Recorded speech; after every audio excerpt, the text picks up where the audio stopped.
going to be fun. Today we're going to make one of the most emblematic dishes of Peru. And ironically enough, it's a dish of Peruvian and Chinese culture fused together. It's called Arroz Chaufa. Why Peruvian Chinese? What have the Chinese got to do with Peru? As it happens, quite a bit. One of the largest populations of Chinese, ethnic Chinese in the world outside of China is in Peru. They came to Peru in the mid-1800s as a replacement for slave labor. Around that time, Peru outlawed the trafficking in African slaves and eliminated slavery per se in the country. And instead, those African slaves were replaced by workers from China, imported from China, primarily from the Canton region of China. They came to Peru through the ports of Hong Kong and Macau, and they basically came in the condition of indentured servants, slaves in all but name. They had to come to Peru. They came to Peru, had to work a certain number of years before they were allowed their liberty. They brought with them their culture and their food. Obviously, the class of Chinese immigrant that arrived to Peru in the mid-1800s, they were not the prosperous middle class. These were laborers, common working people who arrived without other people to prepare food for them, without chefs. So they had to prepare the food that they knew how to prepare back in their home country.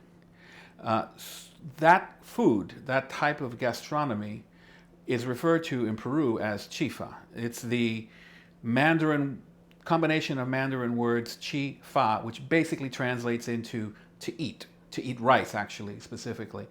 Many of the words that we use in Peru for ingredients of chifa cuisine are actually the original Cantonese words. So in other parts of Latin America, the word for ginger is jengibre. In Peru, we use the word quion, which is the Cantonese word for ginger, right? We use the word, instead of salsa de soya, which is soy sauce in most other parts of Latin America, we use the word siao, which is the Cantonese word for soy sauce. And there are even some products which are originally Chinese, which have become just absolutely part of the Peruvian culture, such as monosodium glutamate. And this particular brand, Ajinomoto, has become generic for MSG in Peru, and it's very much used in Chinese cooking. Anywhere you go in Peru, you will find a chifa restaurant. At last count, I think it was in the early 2000s, someone actually did a census of Chinese restaurants in Peru and found that there were over 6,000 of them. Those restaurants are known colloquially as chifa. And in Peru, every neighborhood has at least one chifa. And some of the more prosperous neighborhoods have lots of chifas. So chifa refers to the actual restaurant. I mean, voy al chifa. I'm going to that restaurant of Chinese Peruvian food. And it also refers to the cuisine. So what are we going to make today?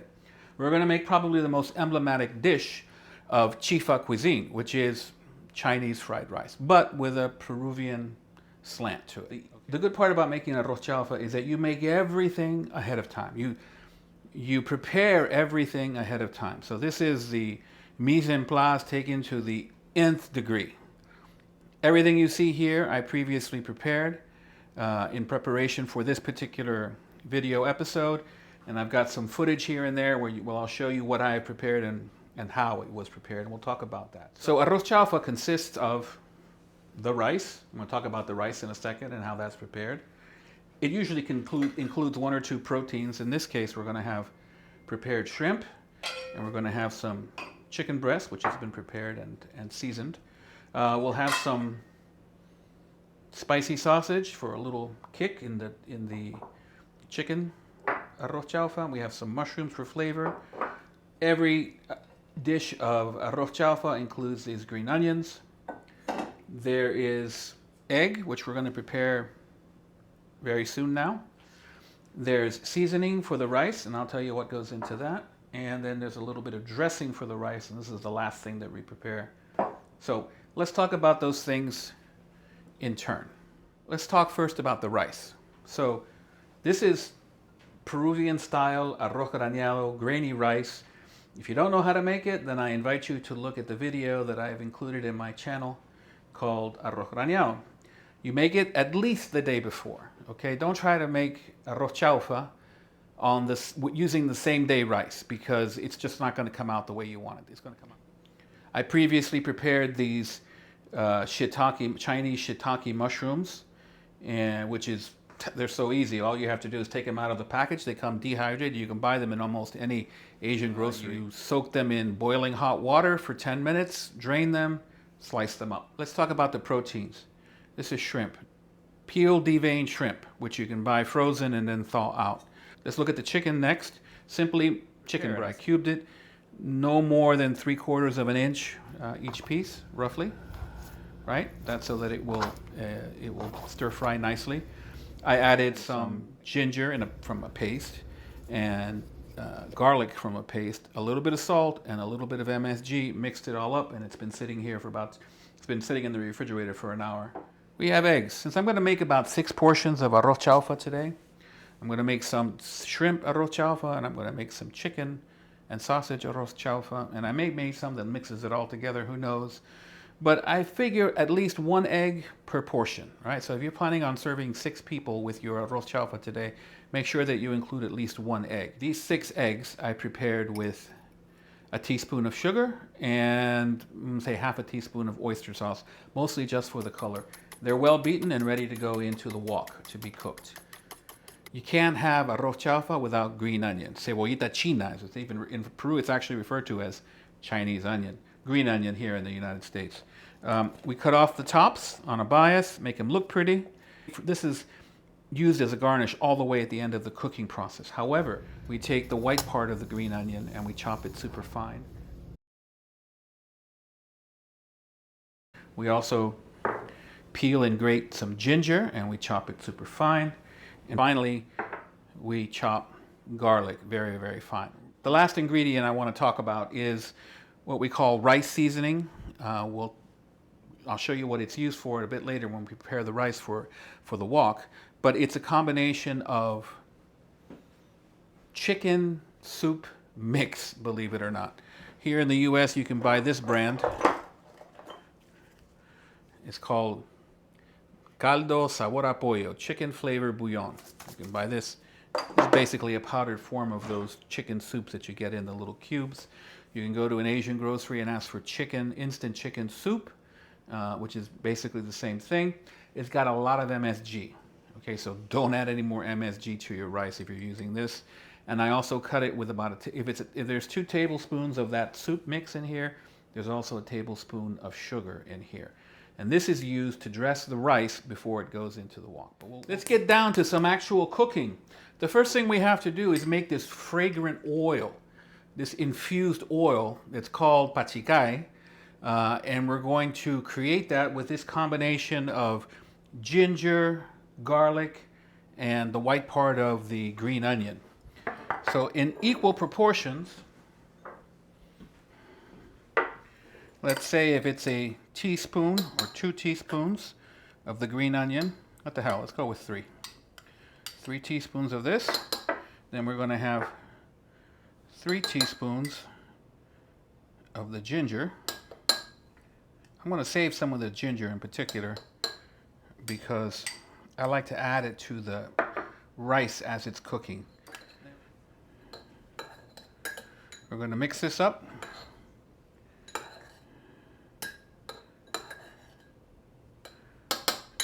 And to this, we're going to add very hot oil, which is currently heating up right here. So looking at it, I realize I'm going to be better served by putting all of these ingredients into this pourable Pyrex measuring cup. This is super hot, this oil, and it needs to be super hot, but even among oil, this is like 445 degrees. That's hot. It's starting to smoke, so before it breaks down, we're going to pour it out and we're going to pour it into this measuring cup. Ray, come over here. Like I do a lot of times when I'm dealing with stuff that's on the point of being dangerous, I rather just use... Now this particular saucepan doesn't have a pouring lip, which makes it even more of a challenge. But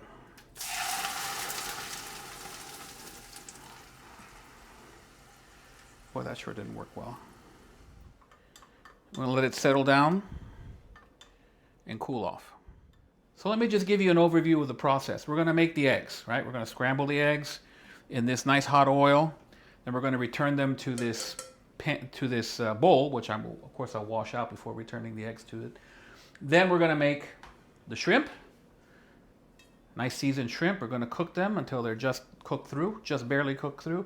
Add them back to the bowl. And then we're going to make the chicken.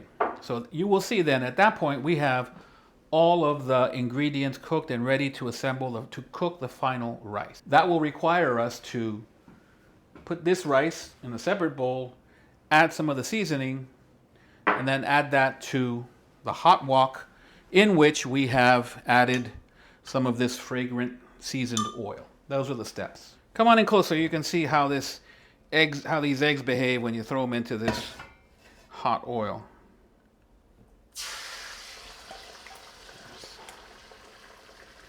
Let's get the spatula going here. All right, take a look at that, Ray, while I clean out this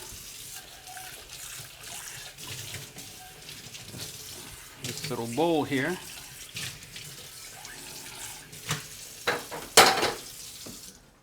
There we go.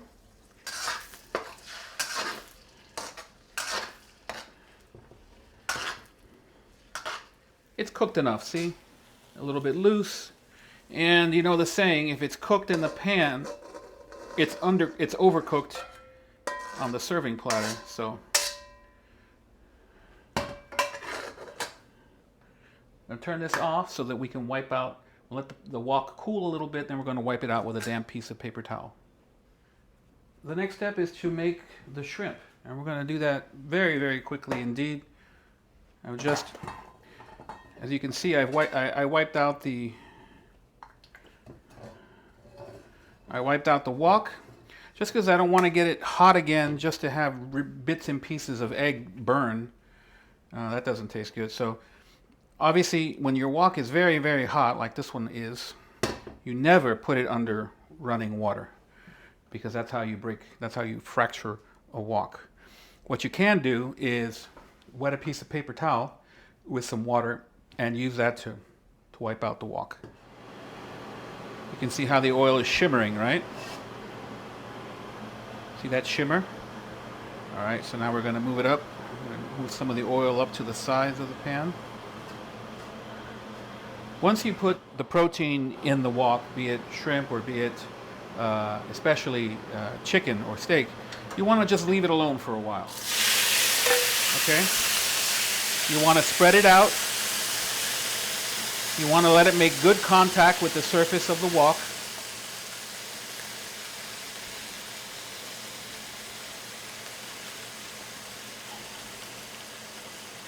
Get in there, dang you. Okay? Let it spread out.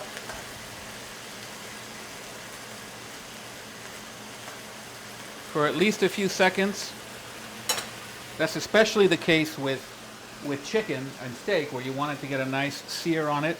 The sear is not that important, but you do want to get it to the point where you're cooking off all of the surface moisture on the shrimp. Crank up the heat. You can see that the shrimp in the center of the wok cooks faster than the shrimp at the edges of the wok. That's normal. That's why you got to be proactive of getting in there and moving the ones that are on the edge, moving them closer to the center to let them cook evenly with the rest of their brethren, their shrimpy brethren. So we're aiming for opacity. We want them to no longer be translucent. Some people like their shrimp to be almost raw. I don't like that. I like my shrimp to be cooked all the way through. So as soon as it looks to me like it's cooked all the way through, as these are very close to being cooked all the way through, that's when they come out. Now remember, when we put it with the rice, they're going to have an opportunity to cook some more, to the extent that they are even a little bit underdone. And these don't look to be underdone at all. I'm going to turn off the heat for a moment, let the wok temperature settle down. I'm going to wipe it out one more time before putting in the chicken. So Once again, this is how the shrimp look. We're going with the chicken now.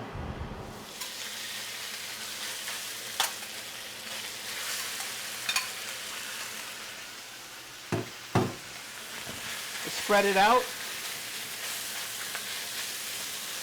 Let it make contact with the wok, the steel of the wok.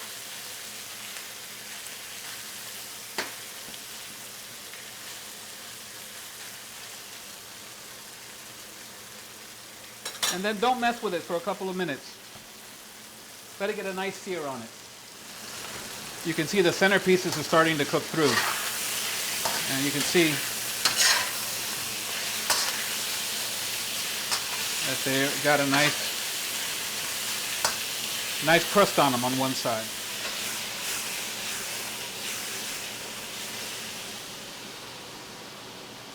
Looking good, right?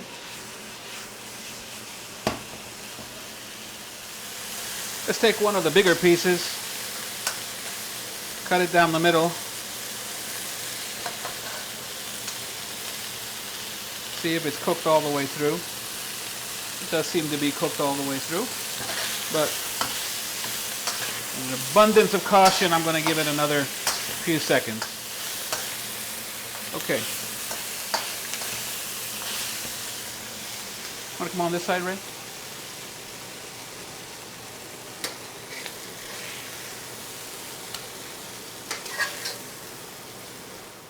Before making the rice, I'm going to let the wok cool almost completely so that I can scrub it out with some salt and have it nice and clean for the rice. Otherwise, the rice is going to stick to it. So this is the rice I made a couple of days ago. I'm breaking up the clumps of rice. To that, I'm going to add this much rice, which is enough for about 3 generous portions, or about half of the rice that I have for today. I'm going to add, to be a little bit more precise for the benefit of those watching at home, I'm going to add about 3/4 of a teaspoon of this rice seasoning. I'm going to mix it up.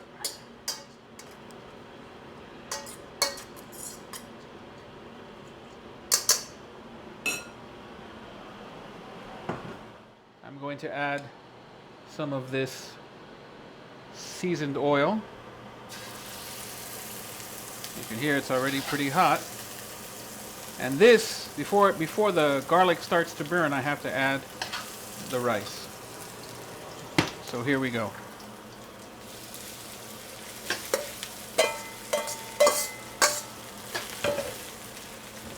And now, my friends, I am truly going to fry this rice. I want the heat all the way up.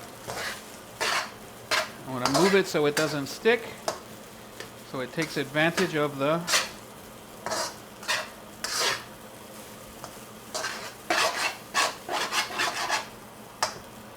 I'm going to add a little more oil right to the middle.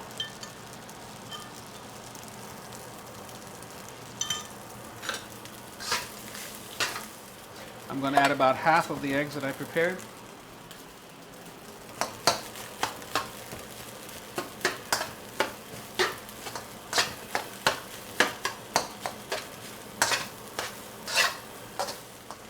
Let's add half of our mushrooms.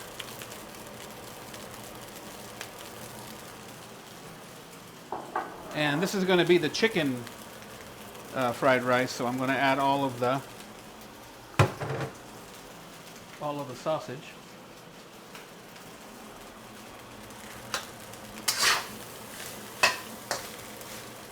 Time for the proteins. Would you like to try one, Ray? It's quite tasty. I already did. I didn't ask him to try it before, but he did anyway. Okay.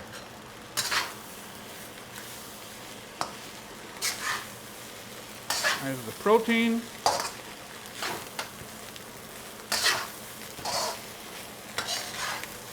I'm going to turn the heat down a little bit.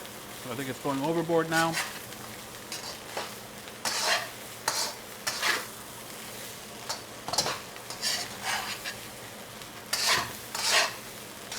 A little messy. That's what life in the chifa kitchen is like. I'm going to add a little bit of this. It's a combination of soy sauce, oyster sauce, and a little bit of sesame oil.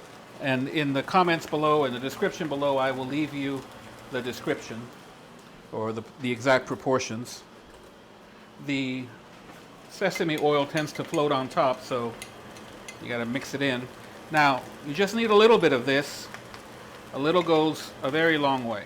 I like to add a little bit of chopped ginger just to give it a little fresh bite. Okay. And of course we're going to add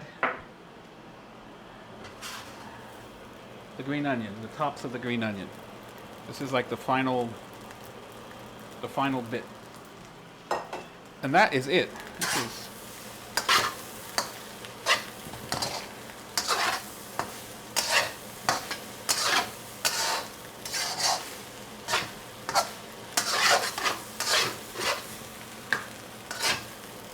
I'm going to turn this off. I'm going to move this. I'm going to move this to a serving bowl.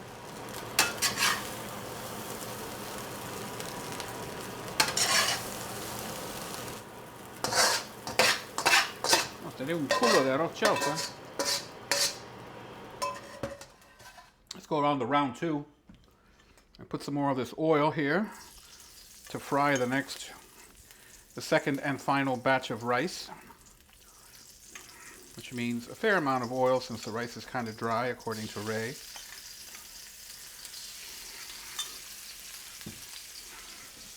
And as before this mixture here starts to burn, we'll dump in the rice, increase the temperature,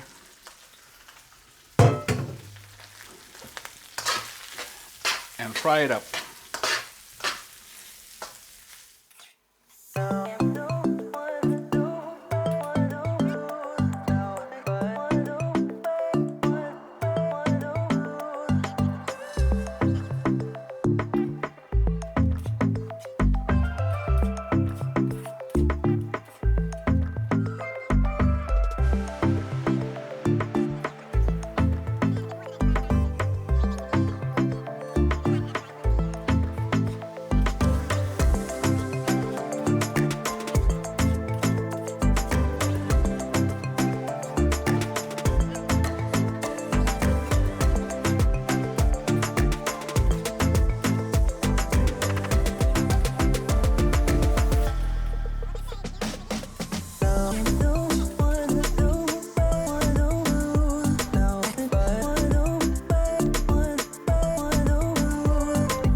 I've done about a half dozen of these videos so far, and I've never asked anyone to subscribe to my channel, but that ends now. If you like these videos, please subscribe to the channel. Please give it a like, thumbs up, ring the bell, all the rest of that happy stuff, so that you know when I do this again, and I do plan to do these a bit more frequently. So, thanks again.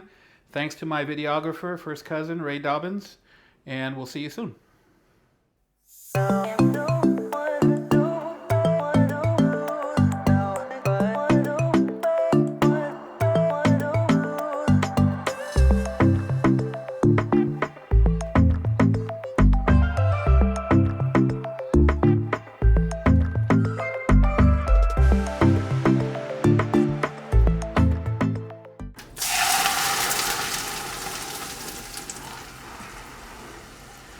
Boy, that sure didn't work well.